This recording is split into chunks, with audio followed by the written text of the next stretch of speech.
bonjour, bonjour.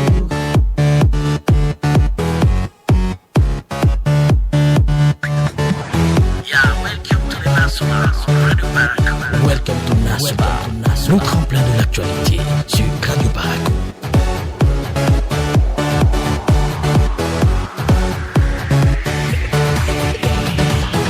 Nasuba, le package matinal.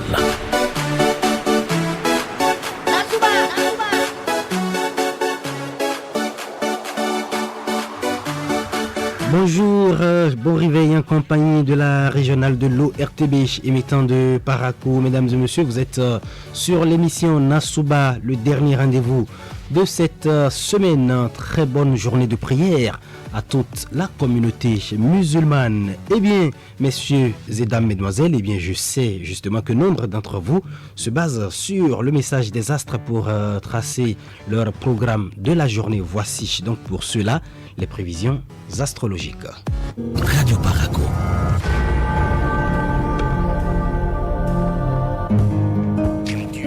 Horoscope, horoscope, horoscope. Horoscope, c'est avec Prosper Filion.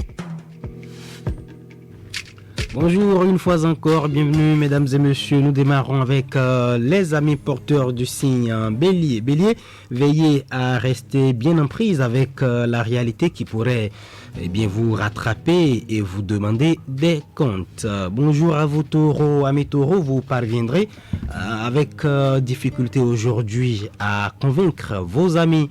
N'insistez pas trop lourdement s'il vous plaît. Message des astres, très bon conseil en tout cas pour vous. Amis taureaux, bonjour à vous Gémeaux. Votre optimisme est omniprésent cette journée est idéal pour vous lancer dans un projet de grande envergure. À vous Cancer, c'est votre vie amicale qui monopolise vos pensées aujourd'hui. Votre émotivité vous rend vulnérable. Pour vous Lions, vous ne pourrez pas rester passif aujourd'hui, vendredi. Profitez de cette énergie pour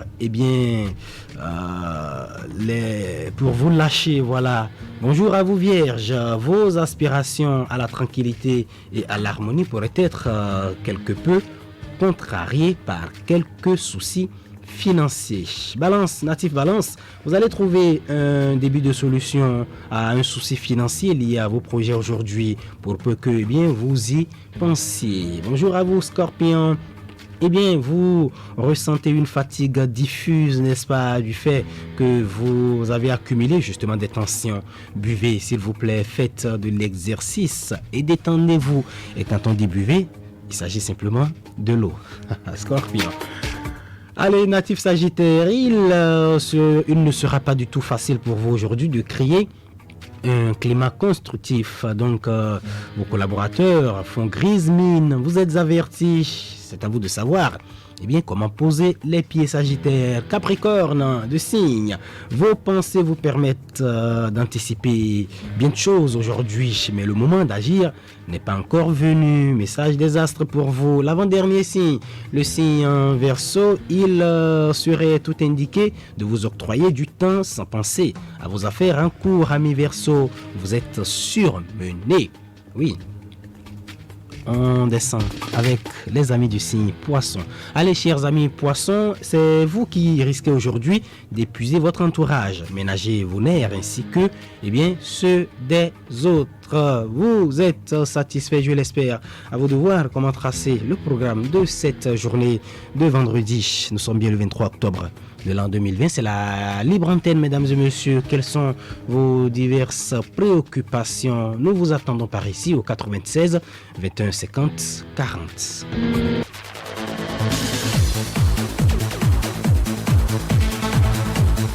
Tous les vendredis sur l'émission Nasuba, c'est la libre antenne. Vous avez la possibilité d'aborder au cours de cette émission un sujet qui vous intéresse.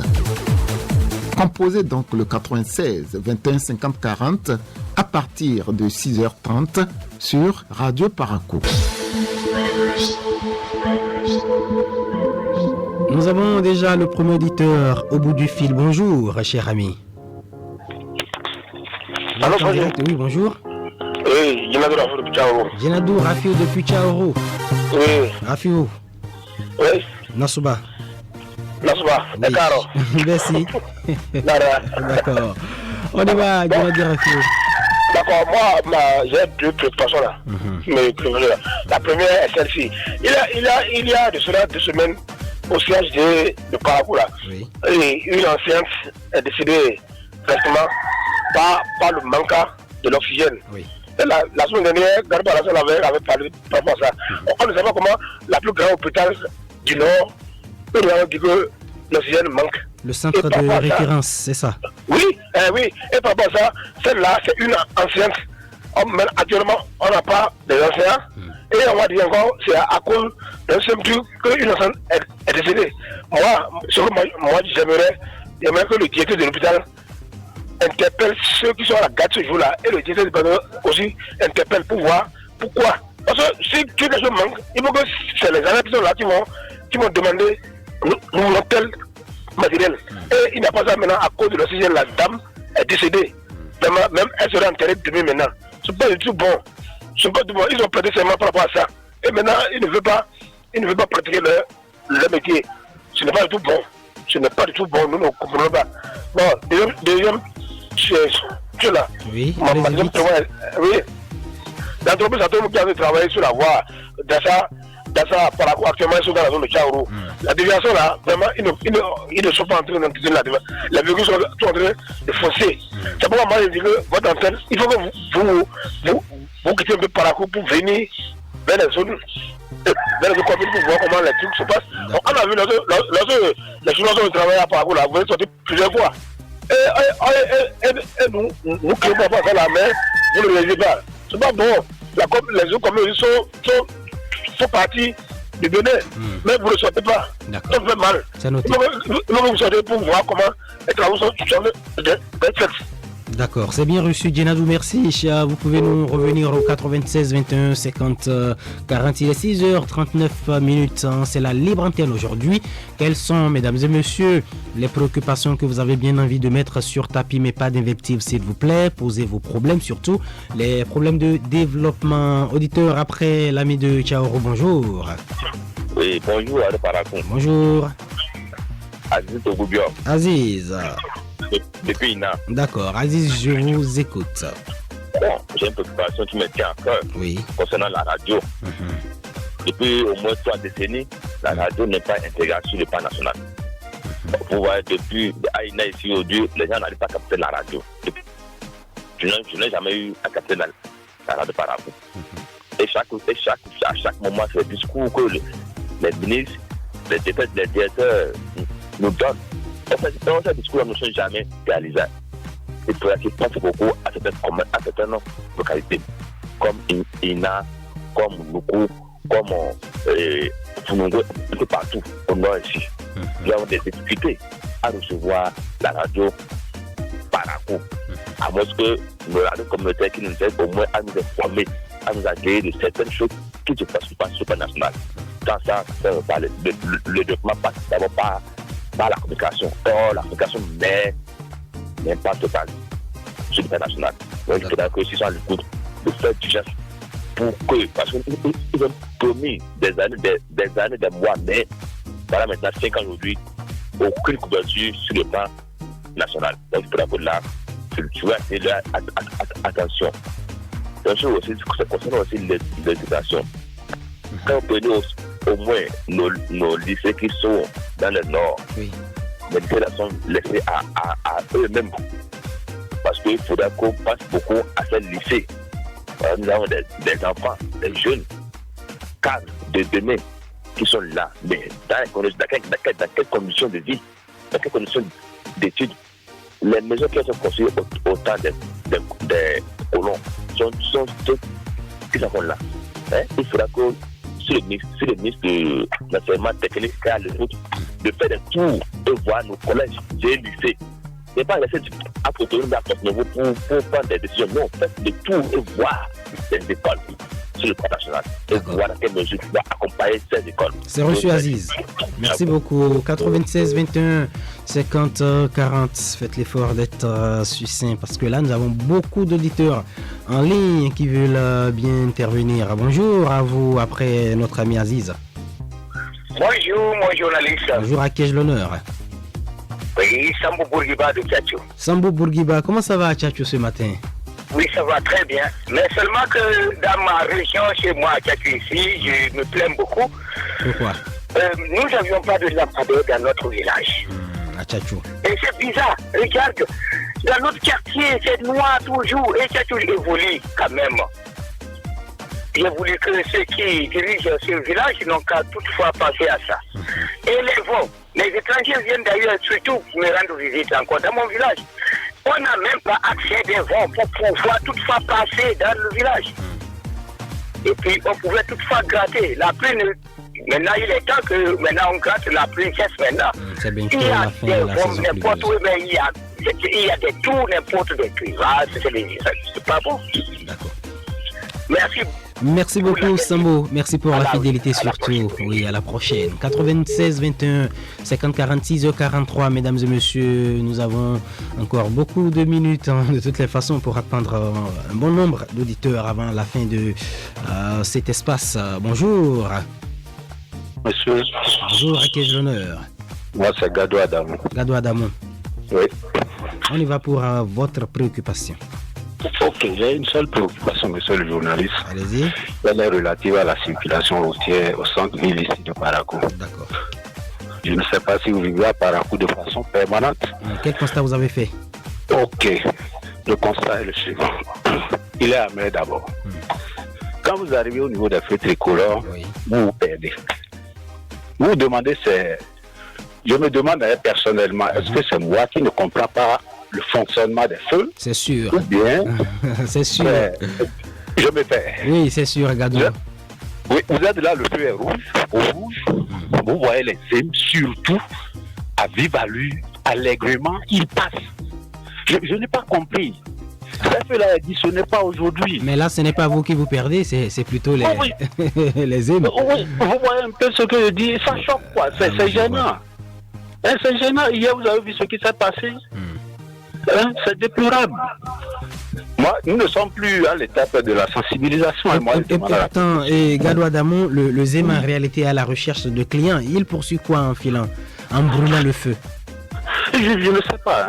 Il y a aussi les clients que j'incrimine aussi les clients. Vous êtes derrière, on brûle le feu avec vous, on met votre vie en danger et vous ne dites rien. C'est bizarre. Au nom de quoi vous êtes pressé pour aller au ciel? Une interrogation. Franchement, il faut que la police prenne ses responsabilités. C'est très important. Pour sanctionner, non pour sensibiliser. Parce qu'on a trop sensibilisé déjà, vous présumez. Oui, trop sensibilisé, ce n'est pas bien. D'accord. C'est noté. Monsieur Gado, oui. Merci pour la remarque et très bonne journée de vendredi à vous. Merci à vous également. 96 21 50 40 pour nous appeler et passer à vos préoccupations. C'est la libre antenne aujourd'hui. C'est comme cela du lundi au jeudi. Mesdames et messieurs, on vous pose un sujet sur lequel vous opinez. Mais les vendredis, c'est la libre antenne. Vous avez la possibilité d'aborder tous les sujets de votre choix. Et puis, n'oubliez pas, les vendredis également à partir de 10h10, on vous ouvre à nouveau le standard pendant 50 minutes pour nous dire tout ce qui ne va pas dans vos localités, des sujets de développement surtout. Bonjour. Bonjour monsieur le journaliste. Depuis quand dit? Depuis quand dit Garba Lassan. Garba, bonjour. Merci. Qu'est-ce que vous nous apportez comme préoccupation ce matin, Garba? Ok, comme c'est antenne libre, je viens d'abord à Parakou. Oui. Et concernant manque d'oxygène au niveau de l'hôpital, le grand hôpital du Bogo, le Bourga Takura Tonga, parce que c'est comme ça nous allons dire, parce que l'hôpital de Parakou, CHD, c'est un hôpital de référence. Oui. Mais qu'on dise qu'il y a manque d'oxygène, monsieur le journaliste, où nous avons perdu notre soeur qui est enseignante au moment où c'est la rentrée, il y a manque d'enseignants et manque d'enseignantes au niveau de tous les établissements, surtout au niveau des écoles primaires, qu'on dise que nous avons perdu une enseignante à cause de manque d'oxygène au niveau de l'hôpital du Parakou, franchement, c'est pitoyable. Et à cet effet, nous interpellons le directeur départemental de la santé, nous interpellons le ministre de la Santé, parce qu'aujourd'hui, qu'on dise que le plateau technique de l'hôpital de Parakou a des problèmes, ça veut dire en réalité qu'il faut vraiment réfléchir par rapport à ça. Et puis de là, monsieur le journaliste, c'est nous qui demandons de faire la promotion des entreprises locaux. Je parle des entreprises au niveau de l'Albouri, surtout dans la commune de Kandy. Mais il faut de constater que quand ces entreprises exécutent des travaux et que c'est mal fait, quand nous parlons, c'est qu'on nous envoie des grandes personnes, on nous menace. Ça veut dire en réalité que c'est nous qui demandons la promotion de ces entreprises, mais il faudrait quand même que ces entreprises soient sérieuses envers la commune de Kandy. Parce que je ne peux pas comprendre qu'on dise que je suis de Kandy ou je suis de l'Albouri et qu'on me confie une tâche du moins un travail et que je fasse ça et que ce n'est pas dans la voie de durer dans le temps. Alors il faudrait quand même que ces entrepreneurs changent de mentalité, changent de comportement pour que au moins nous construisions notre vie. Merci. Quand je peux quitter de là, monsieur le général, oui, je vais revenir. Oui, revenez, c'est mieux. Merci pour la compréhension. 6h48, 96 21 50 40. On fera tout le nécessaire pour prendre le maximum d'auditeurs. Bonjour. Bonjour, monsieur le journaliste. C'est Gourungu Razak du quartier du quartier Atimega. Razak Nasuba. Nasuba, c'est bien. Bah, Nino. Bon, je voudrais attirer l'attention de dire père à l'âme à mon confrère conducteur taxi moto qui a perdu l'âme hier par accident. Et je présente mes sincères condoléances à sa famille et par ma voix de conducteur taxi moto. Je vais dire vraiment que le bon Dieu reçoit notre collègue dans le paradis. Amen. Et je dis à mes collègues qu'on ne reste pas tout dans la violence. Mon sujet du jour. D'accord. Et je voulais attirer l'attention du gouvernement, monsieur le journaliste. Oui. Mais quelle stratégie que nous, la population, on va pratiquer que ceux qui nous ont envoyé nous représenter un peu partout, comme le président de la République qui m'incline, nous demandons ce que nous voulons. Il faut avoir la santé d'abord pour faire ce que vous êtes en train de faire là. Pour faire ce que moi je suis en train de faire au nom de la population. Mais le scandale c'est combien? Vous débouchez les milliards, tous les jours les milliards. Et dans santé, mais Ouagadougou Dibori a dans notre département et capitale des Parakou. Mais on dit, scanner, combien? Scanner, même si les 100 milliards. Et qu'on parle pas de la santé. Mais on ne pouvait pas nous payer ça à bas. Monsieur le journaliste. Oui. Les privés ont ça. Non, c'est pas bien. Non, c'est pas bien. Nous ne venons pas nous voir pour quelque chose. Non. Sans ça là, c'est ça qu'on veut d'abord, monsieur le président. Je comprends votre cri de cœur, Gourungu Razak. C'est pas bien. Oui. Bon, deuxième préoccupation. Oui, allez-y. Quand on parle de la sécurité, sans sécurité, vous ne pouvez pas aller au service. Oui. Mais tous les commissariats là, les voitures là, ça ne va pas. On dit, le travail, ils vont travailler comment? Il faut aller au sapeur pompier ici. Et eux, ils ne peuvent même pas parler. Des fois, on nous appelle là, ils disent qu'il n'a pas de voiture, alors que c'est manque de carburant. Même les voitures là, c'est difficile. C'est quoi même le problème?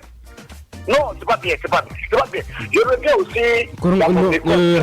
Razak, non, vous allez nous rappeler s'il vous plaît, d'accord?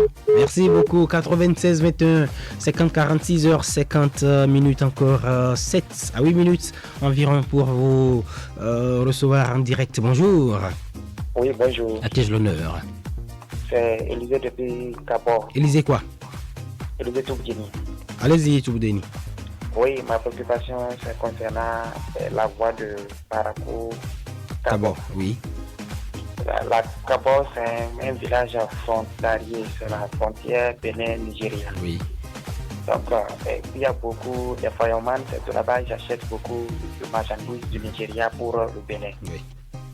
Maintenant, le gouvernement, je dirais, les deux mairies de Tiaourou et Parakou a oublié notre voie par laquelle chaque année on a toujours de perdre des vies humaines. Je vais aller direct. Oui, je m'en vais directement pour parler d'Opara. Un fleuve, je vais dire, une voie qui est dans le haut milieu des deux communes de Parakou et Tiaourou, par laquelle plus ou même Parakou bénéficie. On ne peut même pas mettre le pont depuis des années, on a souvent des pertes de vie humaines. Même cette année, l'eau aussi a pris beaucoup de personnes. Et c'est des vies humaines. Qu'on se développe en oubliant ça là. C'est difficile. Vraiment, c'est ça ma préoccupation. D'accord. Élisée, je vous remercie pour vos différentes préoccupations. Merci de nous revenir à partir de 10h10. Si entre-temps, vous avez d'autres préoccupations, 96 21 50 40 après. Élisée, bonjour. Bonjour, monsieur le journaliste. Depuis quand dit Garba Alassane qui revient depuis Kandi. Allez-y, Garba Alassane. Permettez-moi de faire 210 km par rapport pour demander à toi le président au niveau de notre radio régionale, M. Abdou Souman, que je refais toujours en appelant son nom, et au préfet du Borgou et au maire, la seule maire de Parakou, de bien vouloir nous aider pour qu'au moins la voie qui passe devant l'OSD, qu'on puisse mettre une sécurité autour de au niveau de cette voie. Nous ne demandons pas de mettre du pavé ni du goudron, mais fermer les nids de poules, parce qu'aujourd'hui, monsieur le journaliste, le travail que vous faites pour nos différentes communes, je ne parle même pas des quatre, non, mais je parle du Bénin. Parce qu'au moins, la radio, on peut l'écouter sur les, au niveau de l'internet. Donc, ça veut dire qu'en réalité, même si vous êtes à l'extérieur, vous pouvez écouter la radio par rapport. Alors pour cela, monsieur le journaliste, c'est pas des publicités, mais il faudrait quand même que nous pensions à votre sécurité. Et cette sécurité, il faudrait quand même que votre aller-retour et aussi la lumière qui devait être sur cette voie-là, il faut que cette lumière sécurise la maison. Quand je quitte de là, monsieur le journaliste, je reviens au niveau de ma très chère commune Kandi pour interpeller le préfet et interpeller le maire par rapport à une situation où nous avons eu une clôture que les gens sont en train de faire au niveau d'un village qu'on appelle Delepané, où il y avait entre-temps un tenue clôture qui était là et ils ont mis du câble. Mais on a force de constater que ces travaux ont été mal exécutés. Maintenant, l'entreprise qui est venue actuellement pour pouvoir faire la clôture complexe, on dit que l'entreprise va placer et va continuer sur ça. Et l'entreprise dit non, que en réalité, le domaine, c'est un domaine de bas-fond. Mais que lui va reprendre tout. Mais on s'oppose à cela. Jusqu'au point où même, certaines personnes menacent par rapport à cette situation. Je dis, il faudrait quand même que le préfet puisse taper sur la table et madame le maire puisse aussi voir dans quelle situation nous allons sauver ce village-là par rapport à cette situation. Quand je vais quitter là, monsieur le maire, c'est de dire merci beaucoup aux chefs de l'État par rapport à la prise de décision de l'arrêt immédiat de tout ce qui est l'état dans tous les zones de cette commune de l'Est. Aujourd'hui, le préfet de l'Albori a accompagné cette ministre et aussi madame le maire a tenu une séance avec les jeunes et les techniciens de la maire de Kandi. C'est une bonne chose. Et actuellement, il y a un communiqué qui passe au niveau des deux radios quand il y a fait des dialogues. Mais c'est pas ça le problème. Ce que nous voulons que les gens puissent nous identifier ce qu'on appelle réserve. C'est-à-dire par rapport à la confiance à mettre les plaques au niveau des réserves. Jusqu'au point où il y a même certaines personnes qui ont construit que les gens disent vont casser au niveau de Parakou. Il faudrait que, en tant que chef de l'Albori, il faudrait que ça commence aussi à Kandi. Les gens nous ont dit que nous avons environ 142 réserves à Kandi. Mais on ne voit pas faire réserve. Il faudrait que les gens puissent taper sur la table pour qu'on puisse voir faire réserve là réellement. De façon nette. Merci beaucoup à Diane. Bon vendredi à tous les musulmans. On respecte les mesures d'arrière de Covid-19 parce que cette maladie est sur nous. Absolument. Garba Alassane, merci pour la sensibilisation. 96 21 50 40. Mesdames et messieurs, c'est la libre antenne aujourd'hui, vendredi entre 6h35 et 7h. Oui, 7h, n'oubliez pas le journal parlé ce matin avec Samirat Chabi Mané qui est déjà derrière la baie vitrée et qui reviendra également pour la page sportive. N'oubliez pas, bien sûr, José Imadi pour la revue des titres parus et parvenus à notre rédaction. Bonjour à vous, cher ami. Faustin, comment vous allez? Très bien, de votre côté. Oui, ça va. Qu'est-ce que vous nous apportez de nous ce matin, Faustin? Bon, ce matin, je voulais rester au niveau de la radio. Oui. Bon, ça fait près de 3 jours maintenant, vraiment. C'est rien que la musique qu'on écoute ici. Les informations, non. En fait, je vais vous le dire clairement, c'est un souci d'Internet qui est général. Merci beaucoup de faire quelque chose pour ça, serait bien passé. À pas contempler la radio qu'on arrive à trouver. Et ça vous plaît? Au moins, les gens écoutent cette radio. Nous, si ce n'est pas les radios du local, les radios de... bon, en tout cas, presque toutes les radios sont à côté. Il y a une radio par qui est à côté de nous qui devait nous donner des informations proches. Si on a des problèmes pour les capter, pour vous jeunes, là, vraiment, c'est sérieux. Pour vous jeunes, d'abord, c'est problème. Pour vous écouter aussi, des problèmes. Oh, radio, comment vous appelez? Atlantique FM arrose le Bénin jusqu'au niveau de ceux-là, de Guessou. Mais vous ne comprenez pas, que je ne vois pas. Les gens locaux font tout pour qu'au moins cette radio soit côté de nous, pour qu'on la capte à tout moment. Les autorités vous reçoivent, mon cher ami. Pour la nuit, là, c'est encore pire. La nuit, toute la nuit. quand les autres pépins de radio vont fermer, la radio par contre, on peut capter à côté. Mais c'est toujours le même problème. D'accord. Faustin, est-ce que vous avez autre préoccupation? Bon, je vais rester là et vous laisser à nous comme ça va être. C'est bien noté, ok? Beaucoup de vous gardent. Merci que beaucoup. La commission travaille pour qu'on puisse vous capter. Tout la vie que Dieu fait. D'accord. Bonne journée à vous. Merci Faustin. Bien de choses à tous ceux qui sont autour de vous. Le dernier auditeur pointe déjà. On va le recevoir très rapidement. Bonjour. Oui, alors bonjour. Vous avez juste 1 minute, s'il vous plaît. Ah, c'est monsieur Emile ici. Allez-y. Depuis par la cour. Bon, je vais parler de ma commune de Matéry. Vraiment, je veux que les autorités n'ont qu'à voir comment faire pour arranger un peu Matéry, sinon c'est pas bien. Dans Matéry, la semaine passée, il y avait un accident qui s'est passé là. Ça a tué un jeune. C'est un gros camion qui a quitté un état pour Gwandé. Et ça a chuté un jeune, ça l'a tué facilement là. Au centre, à côté de la mairie, en face de la mairie, la voie n'est pas bonne. En Matéry, n'a même pas de bon. Aucune bon. Au centre-ville, même de la race, n'est même pas bonne, même un peu. Oui. Et les autorités sont là, chaque fois, ils n'arrangent même pas. En Matéry, aucun lampadaire. Et c'est une grande commune de l'Etakura. Je ne sais pas comment les autorités sont en train de voir. Moi, je suis en train de demander de voir la situation. Sinon, ça va bien. Aucun lampadaire dans la ville. Et Matéry n'a même pas de bon. D'accord. Aucun bon.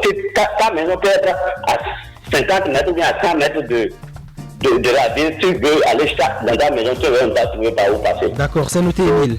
Merci, oh là là, il est reparti. C'est tant mieux, hein, puisque c'est déjà la fin de cette tranche de Grognan. Allez, nous allons recevoir, mesdames et messieurs, Samira Tchabi Chimane dans ce studio. Elle va s'installer. Ce sera sur cette très belle mélodie. Oui, c'est vendredi. On souhaite une bonne journée de prière à toute la communauté musulmane. Puisse les bénédictions du prophète Mohamedou sallallahu alayhi wa sallam, et bien sûr abondent sur à chacun de vous, sur vos familles respectives. Mesdames et messieurs, allez savourer et que les bénédictions soient.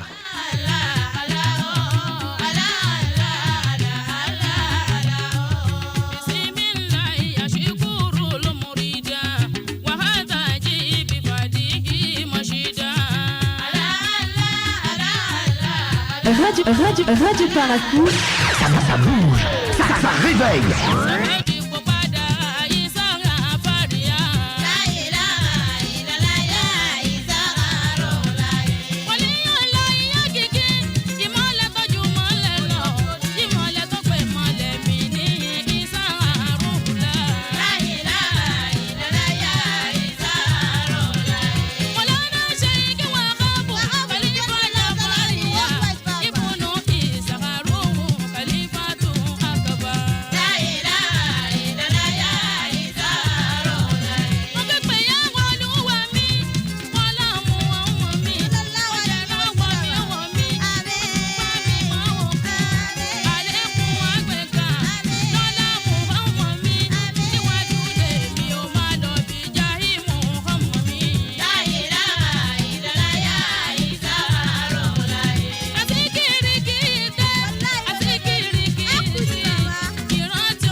D'écouter Radio Paracourt, il est 7 heures.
Le journal.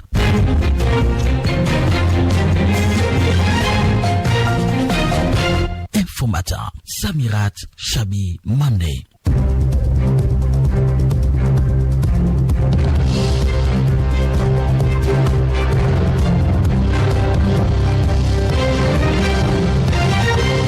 Messieurs, bonjour et bienvenue dans le bulletin de l'information. Nous commençons par les infos de l'autre côté de la Sénat, rencontre entre les responsables de la Sénat et les députés de l'Assemblée nationale. C'est donc dans la perspective de l'élection présidentielle d'avril 2021 et précisément la question du parrainage. Firmin Bassao.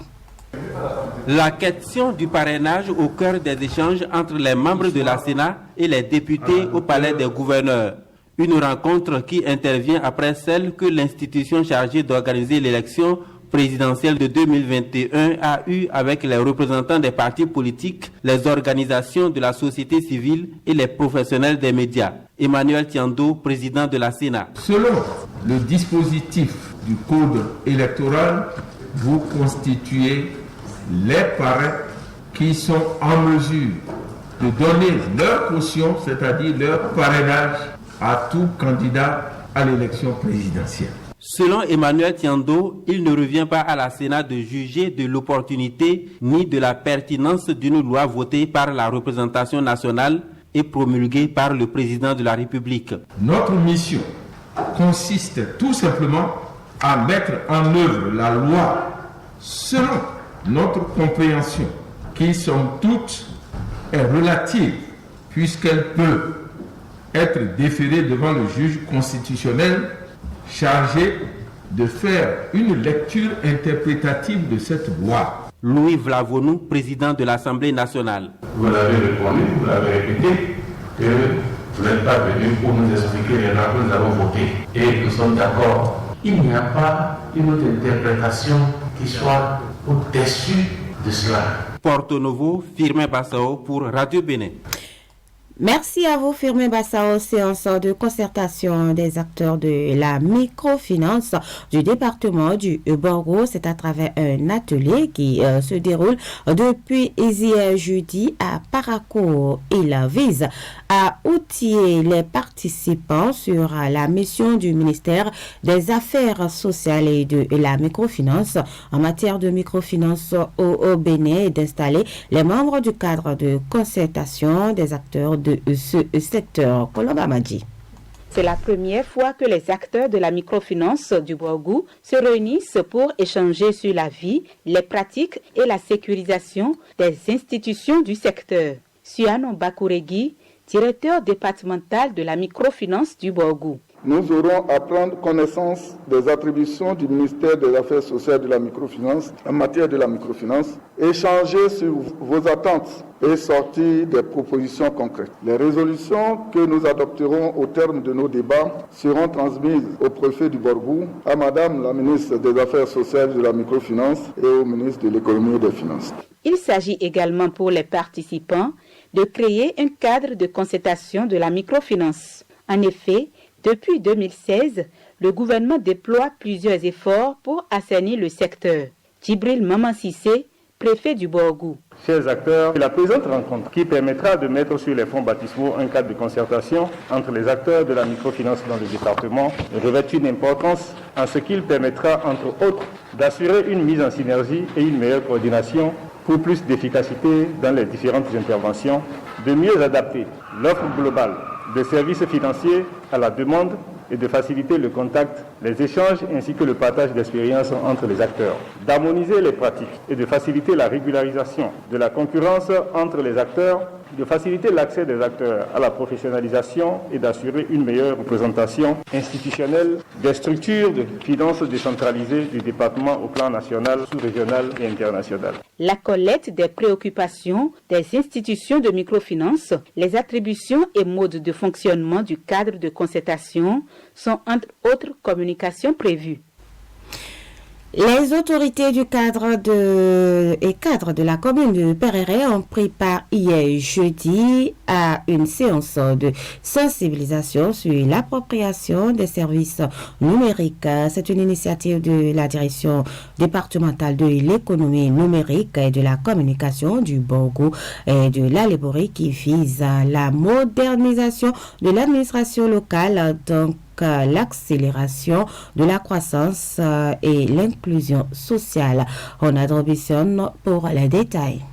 Le Bénin, d'ici 2021, une des meilleures plateformes de services numériques de l'Afrique de l'Ouest. Cette ambition du gouvernement n'épargne pas la commune de Perere. Cette séance de sensibilisation des autorités et cadres de Perere sur l'appropriation des services numériques prépare le terrain à la modernité avec in fine la mise en place d'une administration intelligente. Sanders Baudouin Kodjogbe, chef service de l'économie numérique et de la poste de la direction départementale du numérique et de la digitalisation Borgo-Alibouri. L'administration communale a des services qu'elle offre aux usagers. Cet ensemble de services-là, par exemple la délivrance des souches et consorts, je pense qu'il y a pas mal de services qui peuvent être également dématérialisés pour le bonheur des populations. La diffusion du courrier, tout aujourd'hui doit passer par l'utilisation du numérique. L'objet de la présentation a passionné les participants. Ils ont émis des doléances surtout sur l'insécurité numérique, les problèmes d'énergie et surtout de couverture des réseaux GSM. Zachary Yarou-Quinro, premier adjoint au maire de Perere. Notre commune était en marge du numérique. La commune de Perere est une commune frontalière avec le Nigeria. Tous les arrondissements au niveau de ces frontières n'ont pas de couverture téléphonique. Or, ces localités enclavées sont très peuplées. Avec cette séance de sensibilisation, nos doléances seront prises en compte. Face à ces besoins, les représentants de la direction départementale du numérique et de la digitalisation Borgo-Alibouri convient les autorités locales non seulement à patienter, mais aussi à s'acquitter du minimum dans le domaine. Sanders Kodjogbe, chef du service de l'économie numérique et de la poste de la direction départementale du numérique et de la digitalisation Borgo-Alibouri. Par exemple, pour avoir des ordinateurs imprimantes, ils ne peuvent pas attendre que ça vienne du gouvernement. Aujourd'hui, les maires doivent être des ambassadeurs. Ils doivent eux-mêmes chercher des partenaires qui vont les aider à être mieux outillés en matière de numérique pour que leur administration soit plus efficace. Perere est annoncé dans la seconde phase du projet de déploiement des infrastructures haut débit qui prévoit une extension du réseau en fibre optique à plus de 4000 km. Nous parlons développement à présent et nous sommes dans l'Aléborie, conférence administrative de l'Aléborie au titre d'octobre 2020. Les travaux se sont déroulés mercredi à la salle de réunion de la direction départementale de la santé avec aux commandes le préfet Mohamedou Moussa Wenceslaas Aouaïmon et Aziz Alagbe pour le point. Alain Fortuné Noati, ministre de la Défense nationale, au Britannique militaire de Bembereke. Les mains chargées, l'émissaire du gouvernement vient célébrer l'excellence dans cette école de référence. Les premiers au BPC et au BAC 2020 reçoivent déjà les fruits de leurs efforts grâce à l'encadrement bien nourri. Nikez Hundirebo, directeur des études et des sports des forces armées béninoises. Je voudrais féliciter les lauréats du jour pour avoir honoré le Britannique militaire de Bembereke, qui est un établissement militaire d'enseignement académique, de monsieur le ministre, pour dire que nous attendons mieux. C'est pour la troisième fois consécutive que le ministre de la Défense sacrifie à la tradition, même si les résultats de cette année n'ont pas comblé les attentes. Alain Fortuné Noati. Cette année, notre joie n'a pas été vraiment comblée. Nous espérions plus. Nous avons eu ce que nous avons eu, c'est-à-dire au moins nous avons performé en matière de statistiques. Nous avons eu beaucoup de mentions, classant le lycée en général parmi les têtes de pont. Ceci dit, cette cérémonie a tout son sens quand même. Pourquoi? La vie, c'est la quête renouvelée de l'excellence, de la parfaitcie. Nous avons constaté quand même que de façon globale, les résultats se sont améliorés. On a eu plus de mentions bien, on a eu plus de mentions assez bien et de rares mentions passables. C'est déjà l'actif de tout le corps professoral que je remercie pas en passant, de l'encadrement pour la discipline. Faisant d'une pierre deux coups, cette cérémonie consacre aussi le lancement officiel de la rentrée académique 2020-2021. Voilà, vous l'aurez certainement remarqué, nous étions donc avec Nestor Sella qui a suivi le ministre de la Défense nationale au nom du gouvernement béninois qui est allé récompenser les meilleurs candidats au BEPC et au bac 2020. La cérémonie consacrant la remise des lots est constituée donc d'ordinateurs, de tissus Houdin et des packs de connexion Wi-Fi et s'est déroulé donc hier à Bembereke en présence de parents et du corps enseignant. Nous retrouvons à présent Aziz Alagbe et Wenceslas Awaimon pour prendre des échos de la CAD de l'autre côté de la Liborie. 3 principaux centres d'intérêt font l'objet de cette rencontre de gouvernance de département. Mohamedou Moussa, préfet de la Liborie. Nous aurons droit d'abord à une présentation sur l'interprétation qui est faite de la loi pour une meilleure connaissance de l'avortement sécurisé au Bénin. Après cela, nous allons faire ensemble le point de l'exécution du programme annuel d'assistance conseil aux communes au 30 septembre 2020. Donc nous aurons une idée de ce que nous avons fait ensemble. Le bilan de parcours du programme annuel d'assistance conseil est bien reluisant au vu des performances des services déconcentrés. Rodrigo Do, chef service planification à la préfecture de Kandi. D'ailleurs, 30 septembre 2020, au niveau de l'ensemble du département, nous sommes à un taux d'exécution physique de 62,62% contre une exécution financière de 63,48%. Cette année, malgré la survenue de la pandémie du Covid, nous sommes à un meilleur taux. La CAD d'octobre 2020 s'est largement appesantie sur des questions de santé publique. D'abord, une communication relative au cadre légal sur l'avortement sécurisé au Bénin. Puis, le relâchement des gestes barrières contre la Covid-19. Maman Bouraïma, directeur départemental de la santé à Liborie. Contrairement à ce que les gens pensent, la Covid-19 est encore et demeure une préoccupation. Il ne faudrait vraiment pas qu'on relâche. Je vous en prie, le danger est encore là.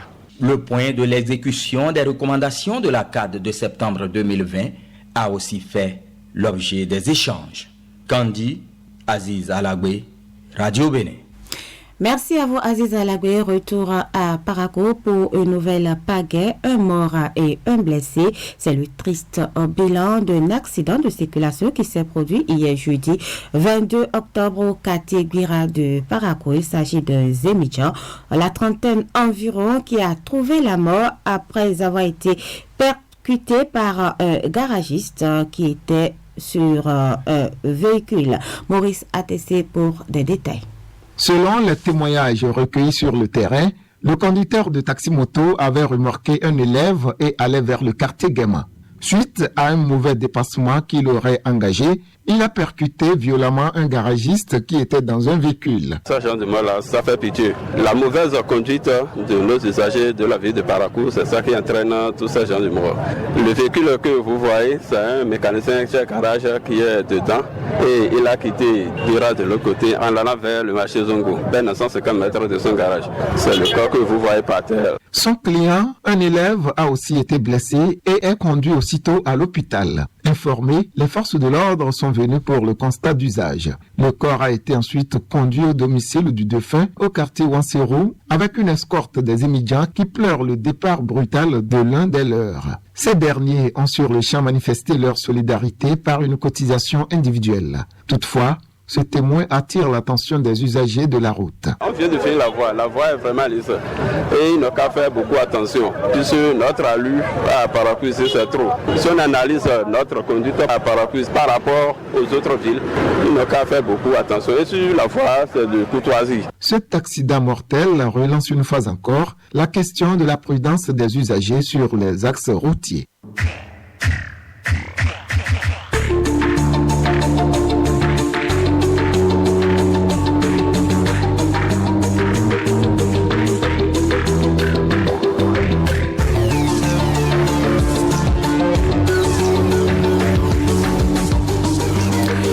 8h16 dans tous nos studios. Nous sommes hors du Bénin. En Guinée, la commission électorale a annoncé depuis mercredi soir les nouveaux résultats partiels de la présidentielle de dimanche. Les résultats provisoires au niveau national ne sont pas encore connus pour ce scrutin qui a été suivi de violences à Conakry et d'autres villes du pays ces derniers jours. Une rencontre à huis clos au ministère des Affaires étrangères à l'issue de laquelle le chef de la diplomatie a rappelé que les observateurs de la CEDEAO avaient salué le bon déroulement du scrutin. Selon le ministre, c'est la déclaration donc de Seydou Diallo proclamant sa victoire qui est la source de toutes les violences de ces derniers jours. Le parti de l'opposition IFDG a publié donc ses propres résultats en expliquant avoir collecté plus de 84% du moins des PV des bureaux de vote grâce à un système à la fois de SMS, de scan des PV et un centre d'appel. Le ministre des Affaires étrangères parle de ce logiciel tombé du ciel qui annonce de possibles poursuites judiciaires. En Côte d'Ivoire, l'opposition refuse donc les propositions du gouvernement sur la CEU. Mercredi, le gouvernement ivoirien a fait un geste en proposant des aménagements de la commission électorale indépendante CEU ce jeudi hier. Donc, l'opposition lui a proposé une fin de non-recevoir et maintient son mot d'ordre de désobéissance civique à 9 jours de la présidentielle. La Côte d'Ivoire s'enfonce dans une crise préélectorale après une mission de médiation de la CEDEAO à Abidjan les 18 et 19 octobre. Le gouvernement a convié mercredi donc l'opposition à une rencontre à la prémature, mais aucun des poids lourds que ce soit le PDCI et le FPI ou EDS ne s'y est rendu. Parlons à présent de l'armée malienne. Les forces armées maliennes sont entrées jeudi 22 octobre à Faradougou, dans le centre du pays, après 17 jours de siège par des combattants djihadistes. Dans ce pays, donc, si l'action réjouit les habitants du village, elle compromet également la médiation en cours. Bien sûr, nous sommes très contents. La voix de cet habitant de Faradougou n'est pas celle d'un homme qui exulte, mais qui exprime sa manière, à sa manière, donc son soulagement. Donc, hier jeudi, un avion de l'armée malienne a d'abord largué pour la 3e fois depuis le début de la semaine des vivres et des médicaments sur le village assiégé. Finissons avec les élections américaines. Barack Obama en meeting s'attaque à Donald Trump. Et oui, Barack Obama a tenu son premier meeting pour soutenir le candidat Joe Biden. L'ancien président américain a fait un discours enflammé devant des partisans contraints de rester dans leur voiture en raison de la pandémie. Il s'est livré à de vives attaques contre Donald Trump. À Philadelphie, Barack Obama a montré donc qu'il n'a pas perdu ses talents d'orateur, même si les spectateurs sont dans leur voiture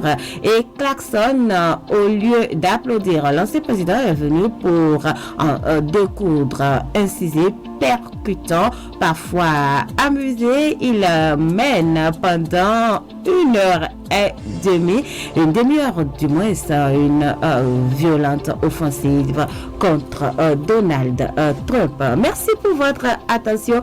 Ce sera la fin de mon intervention, mais retenez que je reviens à partir de 9h pour le bulletin locale. Bien voilà, Samira, les sont à l'écoute et ils vous attendent. Je vous souhaite aussi du cœur à l'ouvrage. C'est vendredi. C'est vendredi. Mais bon, nous nous préparons pour la prière. La prière et je n'ai pas compris depuis lundi et qu'il est roqué tout le temps reste derrière moi.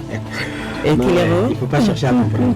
N'est-ce pas, Ekilero? Non, on ne cherche pas à comprendre. Voilà, tout simplement. Merci. Allez. Et bonne suite d'édition à vous. Merci beaucoup à vous, Samirat Chabimane.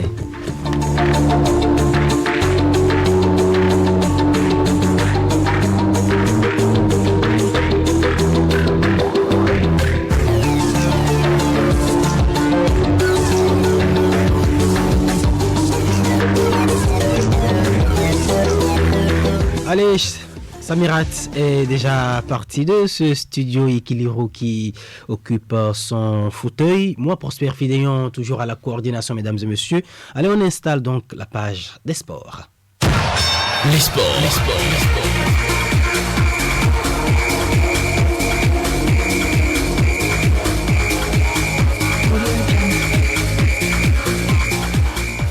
IGS Ekiliro Gonosero, bonjour. Bonjour à vous, Prosper Fidéon, FID pour les intimes aussi. Ah oui, on démarre ce matin par le football. Oui, tout à fait. À la réunion des commissions permanentes de la Confédération africaine de football, Marturin de Chacus et l'ancien directeur exécutif de la FBF, Quentin Didavi, au Caire. Effectivement, Mathurin de Chacus, c'est le président de la Fédération béninoise de football. Notez que la Confédération africaine de football, la CAF, l'instance fêtière de foot africain, tient à partir de la semaine prochaine les réunions de ces commissions permanentes, vous l'avez dit, de sources bien autorisées. Le président de la Fédération béninoise de football, Mathurin de Chacus, membre de la commission d'organisation de la CAN 2022, se rendra au Caire afin de prendre part à une de ces réunions. Pour son voyage sur le quai, Mathurin de Chacus a décidé de se faire accompagner. Un fait rare qui étonne, on dirait une surprise, tel un président, un rassembleur, le patron du football béninois fera le déplacement du pays des Pyramides en compagnie de l'ancien directeur exécutif de la Fédération béninoise de football, Quentin Didavi, qui est un homme des sérails de la CAF, à l'instar de son grand frère Bruno Arthur Didavi, pour avoir eu à siéger au sein des commissions de ces commissions. Beaucoup se posent déjà des questions, bien sûr, se pose déjà la question de savoir pourquoi un tel voyage de l'ancien directeur exécutif de la fédération entre Mathurin de Chacus et les Didavi. C'est une histoire de famille, on dirait l'arbre et l'écorce par le passé. Vous le savez, membre de la FBF sous le mandat du président Anjorin Moucharafou, Mathurin de Chacus ne faisait jamais ses voyages sans son jeune frère Quentin Toussaint Didavi quand il s'agit d'aller officier comme commissaire au match. On dirait aussi de Toutoro ou des complices qui ne se séparent jamais. Depuis donc son arrivée à la tête du football béninois en 2016, il a continué d'entretenir ses bonnes relations avec ses frères car il a un souci de rassembleur dans la gestion du football béninois. N'en déplaise quand même aux oiseaux de mauvais augure et qui, bien sûr, qui ronflent partout, tentent de le discréditer. En novembre 2019, la Confédération africaine de football, il faut le rappeler, a procédé au renouvellement de ses commissions permanentes pour le cycle 2019-2021. Ainsi, le président de la FBF et 3 autres béninois ont fait leur entrée. Notre confrère et aîné, il faut le noter, Félix Sandé Pépéripé, FSP, comme on l'appelle, fait son retour dans le cercle très restreint des officiers médias de la Confédération africaine de football. Francis Koto-Bouyan, premier vice-président de la Fédération béninoise de football, est désormais membre de la prestigieuse commission d'organisation des CAN des jeunes de moins de 17 ans, U20 et U23.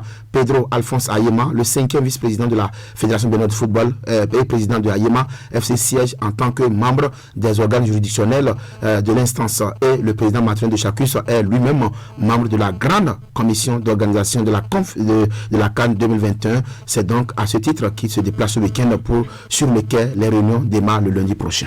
Tout ça, c'est intéressant et c'est tant mieux pour le football béninois et qu'il est au éliminatoire de la CAN 2021.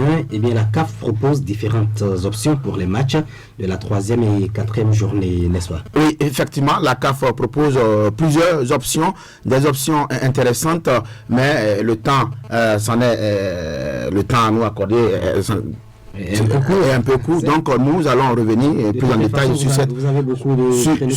cette information, oui, effectivement, dans nos prochaines éditions, notamment dans l'édition de 13h. Mais notez que le classement FIFA est également tombé. Bon, je vais donner très rapidement cette information. La Confédération africaine de football, vous l'avez dit, a proposé différentes options pour le déroulement des matchs des 3e et 4e journées des éliminatoires de la CAF 2021 prévues durant la fenêtre internationale allant du 9 au 17 novembre prochain, suite aux réunions des 12, 13 et 14 octobre dernier par visioconférence avec les secrétaires généraux des associations nationales participant à la phase de groupe des éliminatoires de la CAN 2021 et de la Coupe du Monde 2022. La CAF a proposé 3 options: jouer les 2 matchs dans un des pays, jouer les 2 matchs sur un terrain neutre, et une 3e option à discuter, a fait savoir une source proche de la Fédération béninoise de football.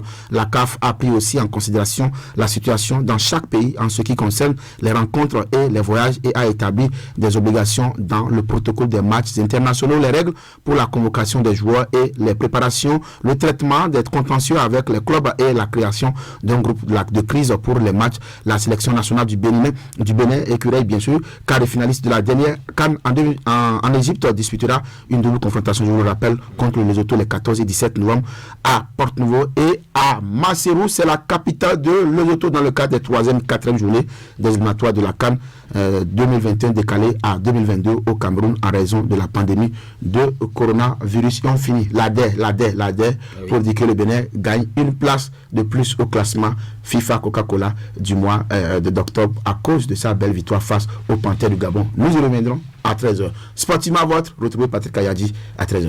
Allez, merci à vous, Kiliro Bonocero. À suivre, mesdames et messieurs, le prénom du jour et également couleur 229.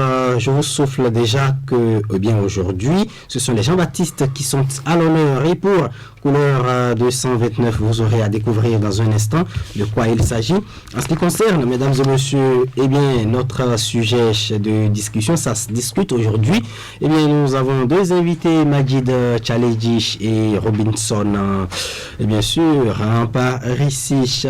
Alors, 2 sujets. Nous allons parler de l'interdiction du châtiment corporel dans nos écoles au Bénin. Vous savez, le ministre est revenu à la charge avec une note la semaine dernière qui interdit le châtiment corporel. Nous allons parler également de l'entrée en transe d'apprenants dans nos écoles. Est-ce un fait naturel à banaliser ou non? On aura le temps d'échanger là-dessus avec nos 2 invités téléphoniques. On savoure cette petite palette musicale.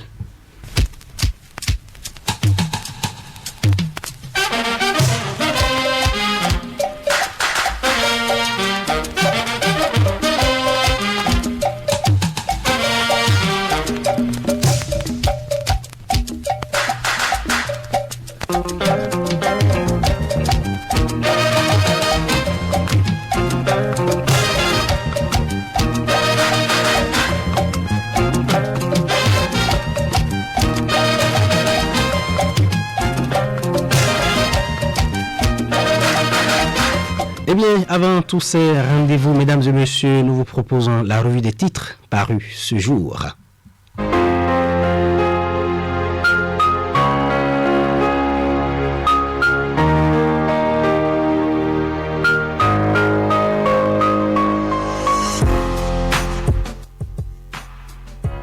Mes auditeurs, bonjour. On ne démarre pas le quotidien national d'information, le quotidien de service public qui affiche en manchette paiement électronique, une mutation technologique enclenchée. Rentrée judiciaire à la Cour suprême, lien entre magistrats et politiques à la loupe. Fraternité, le quotidien de Ménoté. Entretien avec le député Badirou Aguemon de l'Union progressiste, je cite. C'est toujours bien d'avoir une opposition au Parlement. J'espère qu'en 2023, elle y sera. Fin de citation. Je vais répondre rapidement. Entretien avec le député Badirou Aguemon de l'Union progressiste, je cite, c'est toujours bien d'avoir une opposition au Parlement. J'espère qu'en 2023, elle y sera. Voilà, fin de citation. Classement FIFA du mois d'octobre 2020, le Bénin progresse d'une place. Le progrès. Accès à l'énergie pour tous, le genre au cœur du plan d'action national 2020-2024. Appui au site Sentinelle, la lutte contre les maladies se renforce. Le meilleur. Rencontre mercredi dernier entre une délégation de la Sénat et les députés au palais des gouverneurs à Porte-Nouveau, ce que Emmanuel Tiendo a dit à Louis Vlavonou et ses collègues à propos du parrainage des candidats en 2021. C'est long, Actualité sociopolitique au Bénin, les évêques recommandent l'esprit du consensus pour des élections présidentielles pacifiques, réellement inclusives et démocratiques. On va terminer à lettre de notre la presse du jour. Pour une élection présidentielle inclusive en 2021, les évêques du Bénin invitent les parties prenantes au consensus.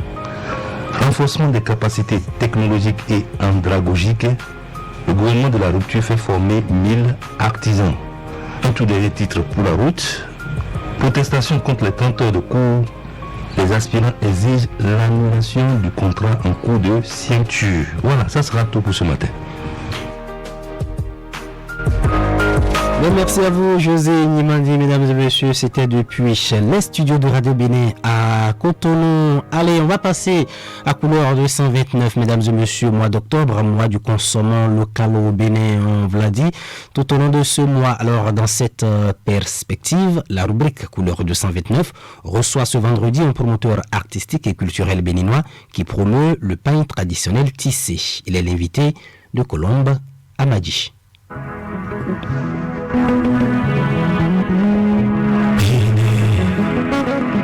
Terre d'accueil et d'hospitalité, je suis et resterai toujours fier de toi. Bonjour monsieur. Bonjour madame. Merci de vous présenter. Je m'appelle Rodrigue Biapogotovi alias Aladi Zoro. Je suis le promoteur de Koboro Fashion Days qui fait la valorisation et la promotion du pain tissé béninois. Les pays de l'UEMOA ont décrété le mois d'octobre comme mois du consommant local. Que pensez-vous de cette initiative? C'est une bonne initiative qui vient une fois encore rappeler à la conscience collective que pour le développement de nos nations, de notre sous-région, il est indispensable que notre peuple consomme ce qui est produit ici.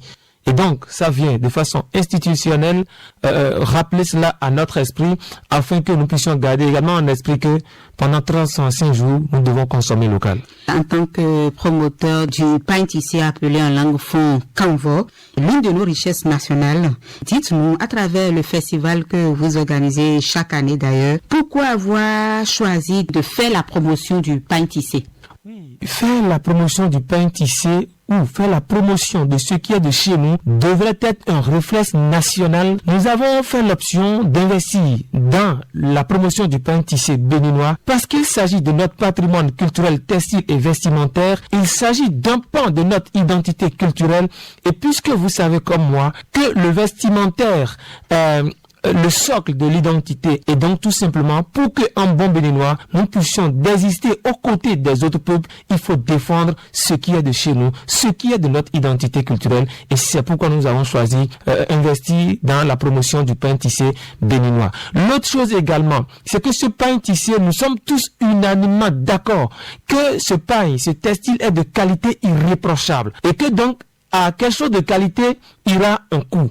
Ce pain tissé dont nous parlons s'adapte à tout type de création de tenues, à tout type de vestimentaire et donc est exploitable sur toute la ligne. Depuis que vous initiez ce festival, est-ce que les données ont changé en matière d'habitudes vestimentaires au plan local, voire national? Oui, ça fait 7 ans déjà que nous avons commencé cette aventure et cela permet au plan institutionnel, par exemple, parce que la mairie de Parakou institue le port obligatoire des tenues locales les lundis et vendredis. En dehors de cela, nous œuvrons perpétuellement au renforcement des capacités de création et de production de ces tisserands-là, de sorte qu'ils ne soient pas obligé de produire le pain tissé en 2020 comme ce qui se faisait en 1800. Et donc, le pain tissé aujourd'hui évolue, est en train de prendre une allure de souplesse, de finesse et donc adaptable à tout autre type de tissu afin d'accrocher davantage le goût du consommateur que nous sommes. Que faire maintenant au niveau local pour que le béninois un penchant pour ce qui est du consommant local, pour ce qui est du 229 en matière d'habitudes vestimentaires, en matière de pain tissé et bien d'autres choses? La première chose que nous devons faire, c'est de trouver les voies et moyens afin d'instaurer le consommation local chaque jour au Bénin. On ne doit pas attendre forcément le mois d'octobre, mais du 1er janvier au 31 décembre, il faudrait qu'on mette tout ce qu'il faut comme stratégie, comme mécanisme, afin d'inciter le Béninois à consommer ce qui est de chez lui. Et ça commence d'abord à partir de la tête. Le peuple attend de s'identifier à travers ses gouvernants. Le peuple attend de s'identifier à travers ses leaders. Et donc, j'invite nos leaders à faire la promotion, à être des médias de promotion du consommation local, à s'habiller à travers notre identité culturelle, à travers notre patrimoine textile et vestimentaire. Et vous allez voir petit à petit, le peuple va prendre le pas. Nos artisans font un travail génial. Ça, coup de chapeau. Depuis un moment, c'est impeccable ce qu'ils font. La diversification des motifs de pain tissé, la souplesse, la finesse, la qualité est impeccable. Comme le dit le fond, quand tu achètes ça, tu vas l'utiliser pendant toute ta vie et tes enfants vont encore hériter de cela. Qu'est-ce qu'on veut? Tout ce qu'il faut pour être heureux vestimentairement, nous l'avons. Et donc, nous devons promouvoir cela. Merci, monsieur. Vous êtes l'invité de la rubrique Couleur 229. Couleur 229 s'achève ici. Merci, monsieur. Merci, madame.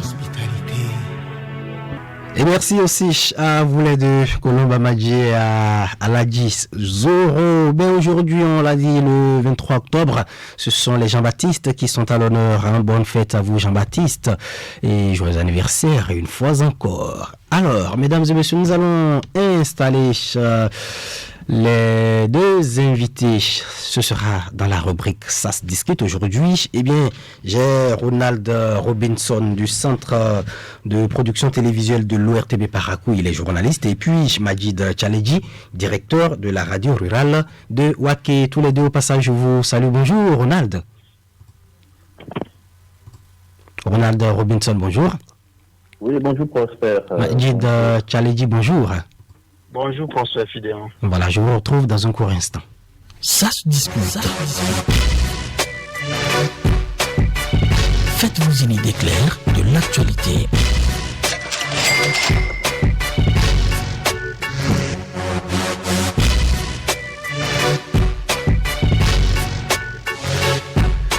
Majid Tchaledji, Ronald Robinson à nouveau, bonjour. Bonjour Prosper. Robinson. Bonjour Prosper, voilà. Bonjour chers auditeurs. Voilà, donc nous allons essayer d'échanger sur deux sujets ce matin, deux sujets et pas des moindres en tout cas. Le premier sujet sur lequel nous allons bien discuter, c'est celui concernant l'interdiction du châtiment corporel. Vous le savez, le ministre de l'enseignement secondaire a réitéré justement la volonté de l'État béninois de mettre fin au châtiment corporel à travers une note qu'il a sortie. Alors, Majid Tchaledji. Oui. Alors, est-ce que nous pouvons dire que cette note, vous l'accueillez bien ou mal? Je l'accueille bien. Cette note n'est qu'un rappel parce que le châtiment corporel est interdit dans nos écoles il y a bien longtemps.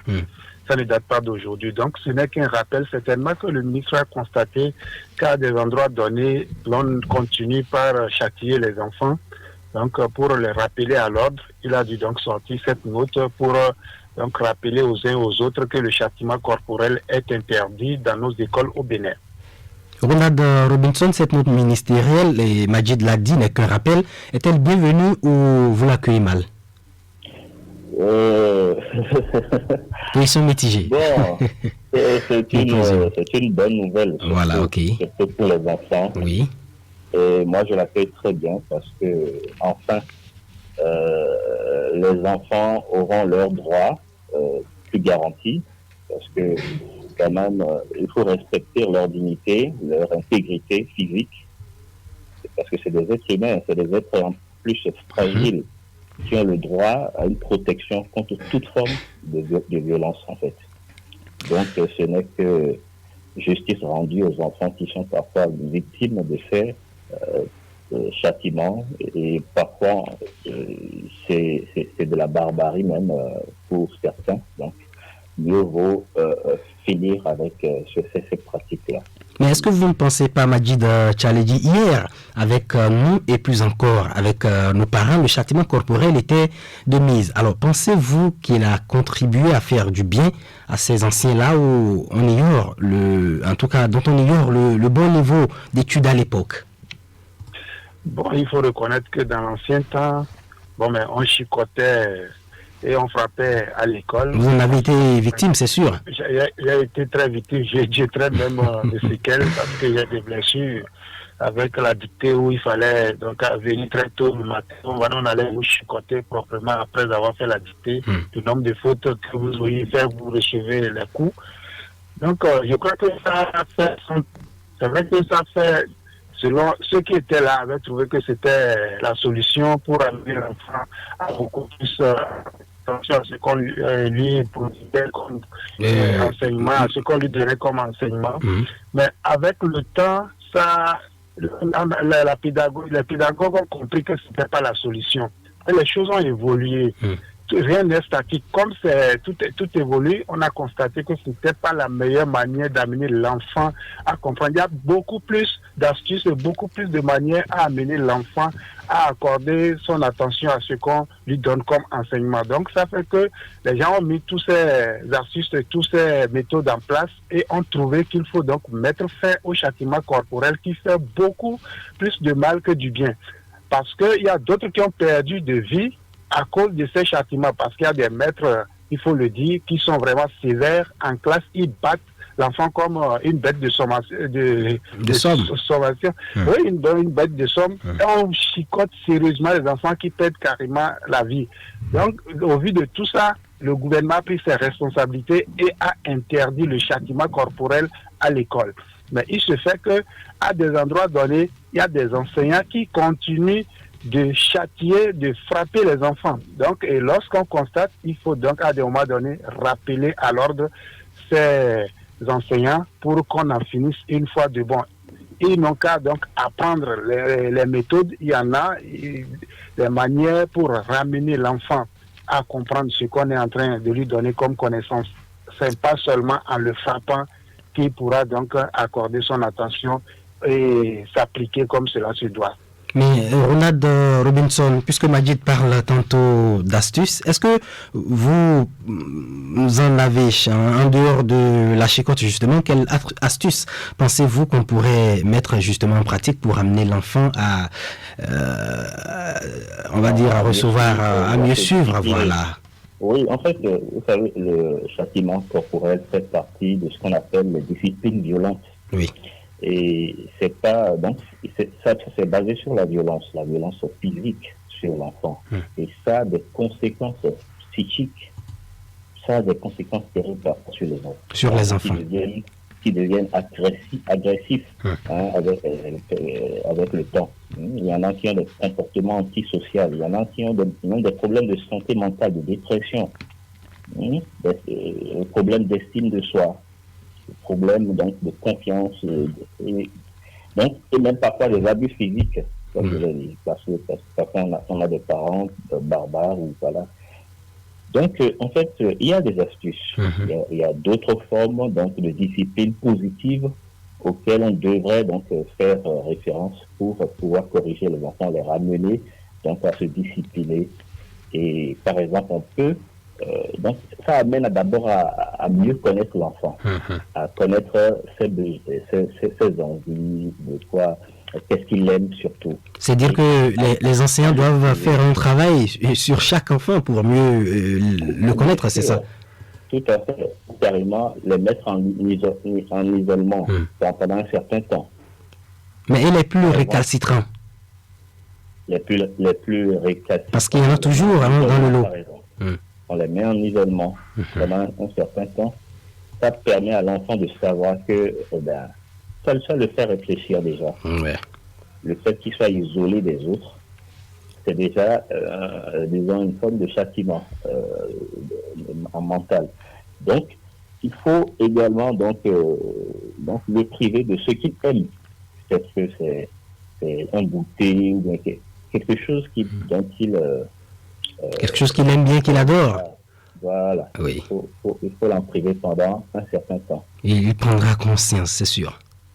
C'est ça. Madi Tchaledji, est-ce que vous avez des astuces? Parce qu'ils sont nombreux, ces enseignants qui nous écoutent aussi, hein, les directeurs, surtout les responsables. Les enseignants savent bien le faire. Je me souviens quand on était au primaire, et il y a bien des astuces. Et l'enseignant amène par exemple des petits cadeaux, par exemple des bâtons de craie. Et lorsque vous intervenez bien, lorsque vous répondez bien à sa question, il vous donne comme cadeau ce bâton de craie. Ou c'est des biscuits, on donne. Lorsque votre ami a reçu ça aujourd'hui, ça vous amène vous aussi à vous forcer, à vous discipliner pour mieux comprendre et aussi répondre pour pouvoir bénéficier de ces cadeaux-là. Ça devient une concurrence. Oui, c'est une concurrence. C'est motivant. Il y a aussi que c'est parce que nous sommes dans des pays sous-développés, il y a dans des écoles, c'est déjà une école qui regroupe plusieurs enfants, on devrait avoir à côté des assistants sociaux ou des psychologues, et lorsqu'il y a problème, qu'on puisse isoler l'enfant pour comprendre ce qui ne va pas à son niveau, travailler pour qu'il revienne dans les rangs, pour qu'il ne soit pas un récalcitrant, un rebelle dans la classe. Donc, il y a autant d'astuces que les enseignants connaissent mieux parce qu'ils sont outillés en pédagogie, parce qu'en pédagogie, on leur enseigne aussi la psychologie. Donc, tout ça, ils peuvent vraiment mettre en œuvre ce qu'ils ont appris pour éviter aux enfants le châtiment corporel. Alors, Ronald Robinson, vous ne pensez pas qu'il est grand temps vraiment que l'État également mette à la disposition des écoles des psychologues? Ben oui, il est grand temps. Je pense que, disons, ce type cette thérapie ne doit normalement pas manquer dans les écoles. Et je pense que nous formons également des psychologues pour pouvoir être utiles à la société. Il y en a assez qui sortent quand même de nos universités. Donc, c'est le moment donc de faire usage de leurs compétences afin que les enfants soient mieux protégés et mieux disciplinés autrement. Voilà, en quelque sorte. Madida Tchaledji, oui. C'est des questions de moyens que le gouvernement va étudier pour pouvoir rendre réelle une telle proposition. Il va falloir qu'on repense sérieusement à notre système éducatif parce qu'il y a beaucoup de problèmes, il y a beaucoup d'insuffisances et on accuse à tort les enfants, on dit qu'ils ne connaissent rien, que le niveau a baissé, alors qu'en vérité, c'est le contenu et la manière dont l'école est gérée qui nous crée des ennuis. J'ai un ami qui a fait l'extérieur qui me dit que là où lui l'a fait, on n'échoue pas. Lorsque tu as des difficultés, il y a l'assistant social ou le psychologue qui est à ton chevet et qui te suit jusqu'à la maison pour voir comment est-ce que tu te comportes à la maison, comment est-ce que tu vis, comment est-ce que tu t'alimentes. Et au vu de ça, il trouve une thérapie, il trouve une solution à ton problème pour régler, pour que tu reviennes dans les rangs. Et ça fait que c'est très bien, mais ici c'est difficile. Bon, lorsque tu ne travailles pas, le maître te met parfois derrière ou il t'oublie carrément. Et vu le nombre pléthorique des élèves dans des classes, l'enseignant lui s'occupe de ceux qui réagissent bien et on oublie les autres. Donc, vous voyez, c'est un peu difficile. Il va falloir donc avoir le nombre d'enfants qu'il faut par classe au lieu de les entasser. Parce que quand ils sont nombreux, l'enseignant, quelle que soit sa bonne volonté, sa faire passer le message, il ne peut rien. Il ne peut rien. Voilà un peu la difficulté qui aussi arrière, c'est-à-dire la mise en place des compétences de nos enseignants. Et qui les abrutit, qui abrutit malheureusement nos élèves davantage. C'est ça. Je crois que ça va aller. C'est sûr, on est optimiste. On garde espoir. Alors, Ronald Robinson, vous avez un dernier mot à placer par rapport à ce sujet et juste après, on passe au second sujet. Oui, je pense que cette disons, mesure prise par le gouvernement est à applaudir. Je pense que c'est devenu un peu plus ferme qu'avant maintenant parce que le gouvernement a mis un emphase et rappelé des sanctions fermes contre les contrevenants, contre les directeurs d'école ou voilà, les établissements, même privés qui pourraient s'adonner à de telles pratiques. Et on va même jusqu'au retrait d'autorisation pour certains collèges, les autorités pour les établissements privés.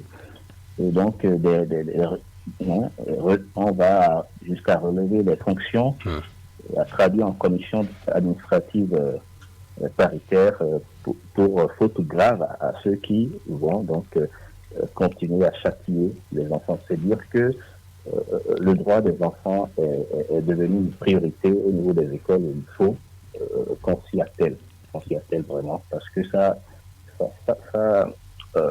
engage, disons, le type d'enfant, le type de personnage que nous formons pour demain. Nous voulons des enfants plus ouverts, des enfants plus créatifs, parce que le châtiment parfois crée des séquelles, exactement, par rapport à l'ouverture des enfants, à ce qu'ils expriment leur créativité, expriment ce qu'ils ont, ce que le Seigneur a déposé en eux. Parce qu'il y a des enfants, quand ils voient la chicotte tout de suite, eh bien, ils se rangent, ils n'arrivent plus à s'extérioriser. Hein. Tout à fait. Vous avez parfaitement raison. L'enfant est complexé lorsqu'il sait qu'on le frappe. Au lieu de s'extérioriser, au lieu de bien apprendre, d'être c'est-à-dire éveillé, pour s'ouvrir, pour bien répondre aux questions de l'enseignant, il devient étourdi. Il devient étourdi tout de suite lorsqu'il sait que ce maître la frappe. Oui, donc, que le châtiment diminue sa personne, en quelque sorte. Diminue sa personne, on l'humilie. De l'atteinte de ses droits, comme vous l'avez dit tantôt, Ronald. Le bas humain, voilà. C'est pas bien. D'accord. Ce qui est déjà bien, c'est que le gouvernement... Est-ce que vous savez même que les injures sont une forme de châtiment? Oui, ça c'est vrai. C'est plus grave même que les châtiments corporels. C'est verbal, là. Il faut même... voilà. Il ne faut pas en arriver là aussi. Voilà. C'est sûr. D'accord. Allez, chez Madid... Il faut cultiver la discipline positive. Voilà, c'est ça. Voilà, Madid... Oui. C'est déjà heureux que le gouvernement veille au grain, et on sait qu'avec ce gouvernement, lorsqu'il prend une décision, il veille à son application. Je crois que ça va dans l'intérêt des enfants. Les enfants pourront enfin faire valoir leur dignité, comme le disait Ronald tout à l'heure. Donc, c'est très bien. Le gouvernement va veiller à ce que les enfants puissent apprendre dans la quiétude et comme cela se doit. Seulement, je ne suis pas très certain. Et oui. Et en la matière, nous ne sommes pas des extraterrestres. La RDC, le Soudan, le Kenya, la Tunisie, le Togo, le Burkina, le Mali, nous ont déjà précédés. Donc, l'Afrique du Sud même. Donc, il faut que nous-mêmes, d'accord.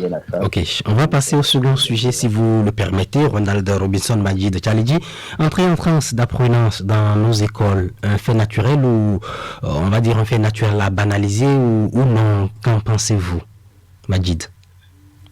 Bon, entrer en transe. D'abord, il faut d'abord qu'on explique à nos auditeurs ce que c'est que la transe, voilà. Oui, il faut reconnaître que nous avons eu des reportages sur les antennes de l'ERTB, comme quoi à Natitengo, au CG Natitengo plus précisément, les élèves entrent en transe, c'est-à-dire qu'ils sont possédés à un moment donné où ils ne s'appartiennent plus, commencent par avoir des convulsions, ils perdent connaissance et on les amène à l'hôpital. Je sais qu'on a amené plusieurs, d'autres ont pu recouvrer leur santé, d'autres étaient restés en observation. Je crois que c'est fait, nous sommes en Afrique, il ne faudrait pas banaliser. C'est fait, on doit, oui, c'est fait, on ne doit pas banaliser. Parce que en Afrique, lorsqu'il se passe de ce genre de trucs, il faut chercher à comprendre. Donc, on devrait associer les occultistes, les exorcistes, les traditionalistes, c'est-à-dire les anciens du milieu, pour qu'ils puissent chercher à comprendre qu'est-ce qui est à la base de ces événements. Et lorsqu'ils vont comprendre, ils pourront trouver des solutions pour exorciser le mal. Si on reste qu'on banalise, ça va prendre de l'ampleur et plus tard, il sera difficile de contrôler. Donc, il va falloir prendre les taureaux par les cornes, très tôt, voir qu'est-ce qu'il faut faire pour pouvoir donc arrêter la saignée. Donc voilà un peu comment on doit faire à ce niveau. Ronald Robinson, vous voyez, c'est un fait qui arrive parfois de façon sporadique dans des collèges, mais lorsque ça arrive à un grand nombre d'apprenants simultanément dans un seul collège, ça vous fait quoi dans la tête? Ben, ça veut dire que l'esprit qui se manifeste dans ces enfants a trouvé un terrain favorable, simplement. C'est quand même triste que cela arrive à des apprenants. Et quand vous remarquez ce genre de phénomène dans les écoles, surtout dans les classes, vous remarquez souvent que c'est à des fillettes que cela arrive, pas à des garçons. Très souvent. Ça veut dire qu'il y a, en fait, c'est un problème beaucoup plus spirituel, vous savez. Et les problèmes spirituels, c'est spirituellement qu'il faut en juger également. Mais la solution n'est pas du tout d'ordre matériel, vous savez. Donc là, avec les symptômes, les manifestations auxquelles nous faisons face, il s'agit concrètement d'un esprit de zoo, un esprit appelé Manuata. En fait, c'est un esprit qui s'attaque souvent à ces enfants, surtout les jeunes filles, les plus attirantes. Généralement les plus belles, celles qui scintillent, qui brillent et qui sont souvent plus claires, oui. Voilà. En tout cas, c'est le constat. Qui veut enrôler en quelque sorte ces filles pour pouvoir les utiliser. Et donc, la solution, en fait, c'est spirituellement qu'il faut juger. Comme je l'ai dit, moi, je ne préconiserais pas d'aller vers les occultistes, non. Je dirais tout simplement d'aller vers ceux, il y a des spécialistes qui chassent les démons, qui chassent quel démon, en fait. Voilà, Majid Tchaledji, quelle est la responsabilité des parents là dans ces conditions? Est-ce que vous ne pensez pas, c'est vrai, vous avez parlé de spécialistes, d'occultistes, de tout ça, est-ce que chaque parent ne devrait pas prendre la chose au sérieux, par exemple, par rapport à son enfant? Oui, mais le parent envoyant son enfant à l'école ne savait pas qu'il y a ces esprits à l'école qui allaient s'emparer de leurs enfants. Donc, ce qui fait que le parent, lui, l'envoie son enfant à l'école. Il sait que c'est un endroit sain. L'enfant ira et revenir sain et sauf. Malheureusement, ces endroits sont parfois des sièges des esprits. Et comme je le disais tantôt, nous sommes en Afrique où il y a des endroits où des esprits étaient installés. Les anciens connaissent très bien. Qu'est-ce qui était là? Au moment où on installait le collège, l'école, par exemple. C'est-à-dire qu'il faut remonter parfois très loin pour rechercher la cause. C'est sûr qu'il y avait des esprits là dont on a dû chasser par force pour installer l'école, par exemple. C'est pourquoi il faut remonter aux anciens. Et les anciens savent bien comment ça se fait pour retrouver donc ce qui est à la base et pouvoir donc conjurer le mal ou calmer les choses. Moi, je vais vous donner un exemple. Il y a une route où chaque mardi, il y a mort d'homme sur cette route-là. Il y a des endroits donnés, c'est-à-dire qu'il y a toujours accident à ces endroits-là. Bizarrement. Chaque mardi, je vous dis, il a fallu que les anciens se disent qu'il y a problème. Ils sont allés faire des recherches et ils ont retrouvé ce qui est à la base de ces accidents. Et ils ont fait des cérémonies. Je vous assure tout. Ça s'est calmé pendant des années. Ça s'est calmé. C'est dire qu'il ne faut pas banaliser vraiment la chose, finalement. Il faut reconnaître, quand on parle d'exorcisme, oui, c'est parce que la religion moderne est arrivée, qu'aujourd'hui on parle d'exorcisme et qu'on soit. Ces esprits étaient là bien avant les religions modernes. Donc, ça dit, toutes les manières sont bonnes pour qu'on arrive il faut en finir de toutes les façons. Ronald Robinson, votre... C'est-à-dire, nous ne rentrons pas dans le cadre, non, il faut associer tous les moyens pour qu'on en finisse avec ce problème. Pour le bien des enfants. Voilà. Les parents ne sont plus tranquilles en envoyant les enfants au collège, Ronald, les enfants à l'école. D'accord. Ronald, votre mot de la fin, très rapidement, un dernier mot. Très rapidement, ce que je dirais d'abord, c'est de conseiller aux enfants, surtout aux filles, de veiller à leur amitié. L'amitié au niveau de leur classe et autres, ne pas s'approprier avec n'importe quelle personne, parce que ce genre de manifestation n'arrive parfois qu'à travers des amitiés où il y a déjà peut-être une adepte à cet esprit qui cherche à coiffer d'autres membres pour cette société. D'accord. Le temps s'en est allé, malheureusement. Ronald Robinson, Majid Tchaledji, je vous remercie tous les deux d'avoir répondu vraiment favorablement à notre appel ce matin. Merci beaucoup et merci à tous nos auditeurs. Ronald. Allez. Merci infiniment. Et on va se dire simplement, lundi prochain, ce sera avec Prince Ernest Agbota à partir de 6h30. Prenez soin de vous, mesdames et messieurs, et très bon week-end à chacun.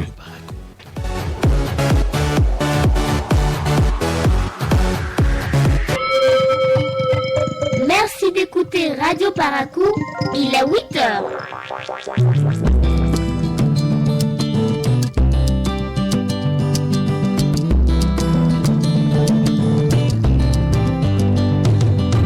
Anjana do magara vita kabe koni kabo waran konte ka waran ju tu waran ji kamu waran fon ke ka koni yo ke ka koni be wayo mun ke ka koni yo mun ke ka koni be